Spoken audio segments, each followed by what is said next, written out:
Hi guys, welcome to my channel. So in today's video, I'll be sharing what exactly happens in cabin crew emergency training. So yes, without any further ado, let's start with the video.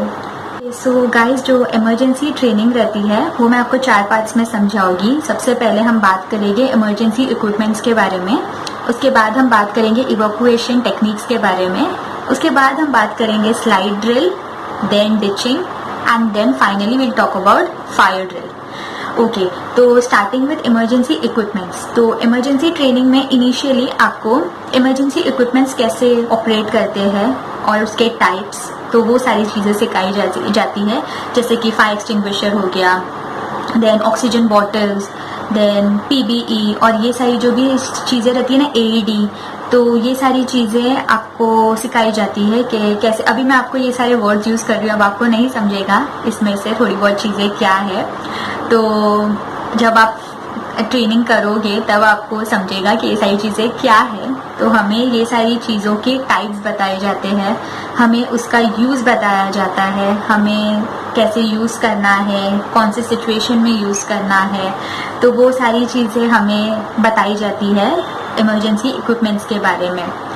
तो ये हो गया emergency equipments का. तो उसके बाद आती है इवैक्यूएशन टेक्निक्स.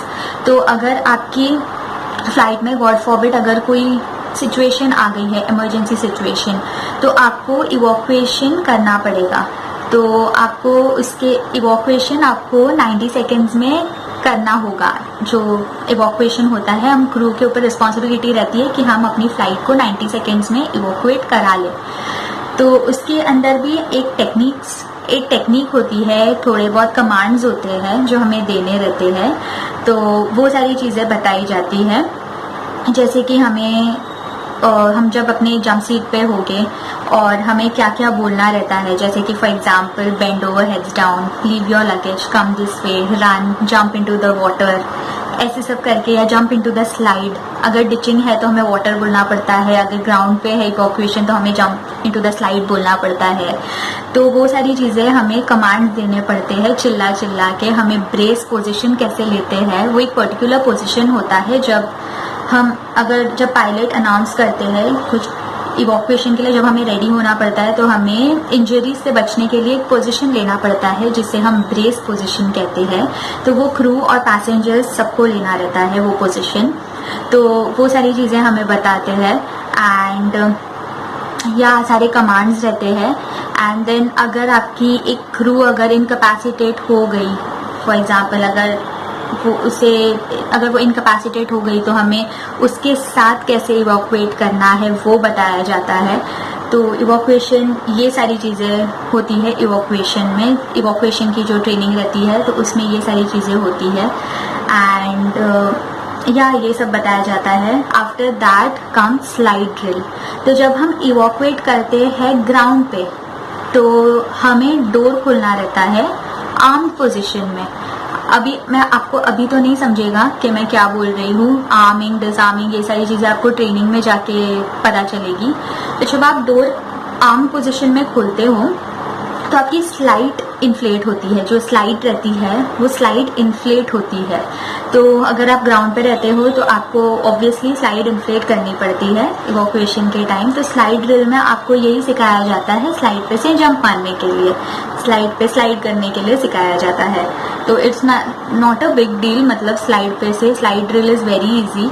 तो बस आपको एक मॉक एयरक्राफ्ट में लेकर जाते हैं एंड वहाँ पे स्लाइड बनी हुई रहती है. तो मॉक एयरक्राफ्ट में आपको बस एक ऐसे पोजीशन लेके जंप करना पड़ता है स्लाइड पे से. सो ये स्लाइड ड्रिल रहती है. तो इसमें हमें 2-3 राउंड लेके जंप करना पड़ता है. तो जिसे हाइट फोबिया है बस उसे डर लगता है. मुझे तो उसमें डर लगा था बट मैंने कर दिया था. तो 2-3 बार आपको सिखाते हैं कि आपको जंप कैसे करना है स्लाइड पे say. But it's really fun to do slide drill. तो एक्चुअली सारी ड्रिल्स काफ़ी मतलब एक बहुत अच्छा एक्सपीरियंस रहता है लाइफ का. तो वो सारी चीज़ें आपको सिखाते हैं स्लाइड ड्रिल में. तो ये होती है स्लाइड ड्रिल. उसके बाद आता है डिचिंग ड्रिल. तो अगर आपका जो एयरक्राफ्ट है उसे वाटर पे लैंड करना पड़े, तो आपको डिचिंग ड्रिल सिखाते हैं। यही पर्पस होता है डिचिंग ड्रिल का कि अगर आपके फ्लाइट को वाटर पे लैंड करना पड़े इमरजेंसी सिचुएशन में तो आप कैसे बचाओगे पैसेंजर्स को, कैसे इवैक्यूएट करवाओगे। तो हमें क्या करते हैं, हम सब जो रहते हैं, जो भी क्रू, तो हमें वो लोग एक स्विमिंग पूल के पास लेकर जाते हैं and it is a 9 to 10 feet deep swimming pool. ऐसे बच्चों वाला पूल नहीं रहता है, it's 9 to 10 feet deep swimming pool. तो हमें अपने लाइफ जैकेट्स देते हैं। Doesn't matter if you are swimmer और नॉट, लाइफ जैकेट्स रहेगी। You just have to be confident in water in domestic airlines. तो they will give you life jackets and एक line में खड़ा रखेंगे आपको। तो एक एक करके, ज़्यादा करके तो जो स्विमर्स रहते हैं उनको फॉरवर्ड में खड़ा रखते हैं एंड जो नॉन स्विमर्स रहते हैं वो उनको उनके पीछे खड़ा रखते हैं। तो आपको बस अपनी लाइफ जैकेट इन्फ्लेट करनी है अच्छी तरह से एंड बस आपको जंप करना है पानी के अंदर। तो आपको वैसे करके ये डिचिंग ड्रिल रहती है एंड आपको अंदर जाके एक पोजीशन लेना है, सर्कल में एक पोजीशन लेना रहता है। तो वो एक होती है डिचिंग ड्रिल। एंड उसके बाद आपको राफ्ट के ऊपर चढ़ने के लिए सिखाते हैं। अंदर एक राफ्ट होती है जो हमें, मतलब हमारे फ्लाइट के अंदर होती है, तो हमें वो ऑपरेट करने को सिखाया जाता है। वो कैसे हमें ऑपरेट करनी रहती है, क्या प्रोसीजर रहते हैं उसके, तो आपको ट्रेनिंग में बता दिया जाएगा। तो जो राफ्ट रहती है उसके ऊपर हमें चढ़ने, मतलब ऊपर 2 क्रू रहती है and they will give us hand, तो हमें ऊपर लेते हैं वो लोग। तो वह उस तरह से हमें राफ्ट पे बोर्ड करने सिखाया जाता है। एंड या that is ditching drill and वो काफ़ी अच्छी ड्रिल रहती है, काफ़ी कुछ सीखने मिलता है एंड आपका डर निकल जाता है। मैं एक नॉन स्विमर हूँ एंड जब मैंने फर्स्ट टाइम की थी I was very scared, because पानी अगर यहाँ से यहाँ जाता है तो I am like half dead. But तो जब मैंने डिचिंग ड्रिल की एंड आई गॉट, मतलब मैंने सारे, मतलब मेरे जो भी फियर्स थे वो ओवरकम कर लिए and I really got to learn so many things। तो या this is ditching drill. And जो फाइनल ड्रिल रहती है वो होती है फायर ड्रिल। तो इसमें क्या रहता है, आपको एक फायर प्रूफ कॉस्ट्यूम देते हैं, बूट्स देते हैं एंड ग्लव्स देते हैं। एंड आपको क्या करना रहता है, एक पिच ब्लैक रूम रहता है। It's made in like a mock aircraft रहता है वो, बट ऐसे सीट्स और ओवरहेड बिन्स एंड लैबोरेटरी बना हुआ रहता है जहाँ जहाँ फायर लगने के चांसेस है, बस खाली वैसा एक रूम रहता है एंड इट्स पिच ब्लैक, आपको कुछ नहीं दिखेगा।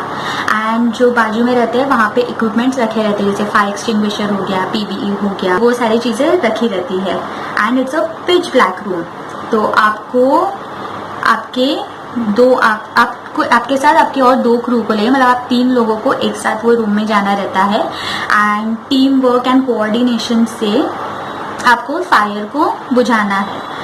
तो उसमें एक जो रहेगी क्रू वो कैप्टन को इन्फॉर्म करेगी, एक फायर को बुझाएगी और एक जो इक्विपमेंट्स है वो जो फायर को बुझाने वाला जो फायर फाइटर है जो क्रू, वो इक्विपमेंट्स को लाके देगी उस क्रू को। तो ये वाला सिचुएशन रहता है, इसलिए 3 क्रू चाहिए रहती है। तो वो एक एक करके करते रहते हैं, चेंज करते रहते हैं। तो फिर बाद में उसमें आपको एक पिच ब्लैक रूम में सीट रहेगी, ओवरहेड बिन रहेगा, लैबोरेटरी रहेगा। तो उसमें से आपको कभी भी फायर लगी हुई, फायर ऐसी आ सकती है, दैट इज़ रियल फायर। तो ऐसी फायर अपने आप, वो एक सिस्टम ऐसा रहता है कि जहाँ पे फायर अपने आप आती है, तो वो फायर अपने आप ऐसे आ जाती है।